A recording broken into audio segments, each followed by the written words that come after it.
SpaceX CEO Elon Musk just announced how he hopes to finance his plans to colonize Mars by making SpaceX's entire fleet of vehicles, the Falcon 9, the Falcon Heavy, and the Dragon spacecraft, obsolete. Musk wants to eventually start stockpiling these vehicles and then focus all of SpaceX's resources into developing the company's next monster vehicle, the Interplanetary Transport System, codenamed the BFR, Big Fucking Rocket. We're sort of searching for the right name. And he says that by launching satellites and servicing the space station, the company will have enough revenue to fund the BFR's development. I think we have figured out how to pay for it.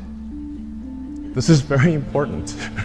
But the BFR is not going to be as big as originally planned. Its combo rocket and spaceship design has been scaled down, only using 31 main Raptor engines instead of the original 42. Most of the other major design elements, though, such as in-orbit fueling and propulsive landing, have remained the same. Musk also proposed a variety of new uses for the scaled-down rocket beyond just going to Mars, including launching satellites, taking cargo to the International Space Station, and even doing lunar missions to set up a moon base.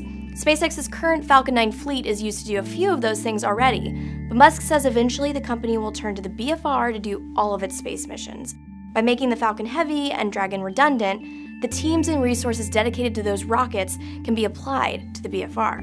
Musk says the cost of launching cargo on the BFR will be fairly cheap too, since the rocket and spaceship will be a fully reusable system, unlike the Falcon 9, which is only 70 to 80% reusable.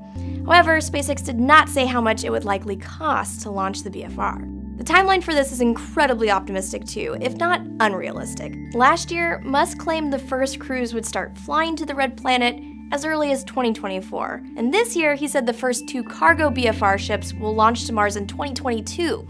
That's just 5 years to create an entirely new rocket, send it to another planet, and land it on the surface intact. If it does land successfully, it'll be the heaviest vehicle to ever make it to the Martian surface in one piece. And SpaceX has blown plenty of deadlines before. The company was supposed to start sending astronauts to the International Space Station as early as this year. Now, the absolute earliest is 2018 or 2019. The company also promised to launch its new heavy lift rocket, the Falcon Heavy, in 2013. The rocket hasn't yet flown, though Musk said it should launch before the end of the year. But even if these deadlines are met, there are still a lot of unanswered questions, such as what kind of habitats people will live in on Mars, or how a Martian colony would sustain itself. While SpaceX considers itself a transportation company first, there's still a lot of problems left to solve before the company can actually start transporting people to the Red Planet.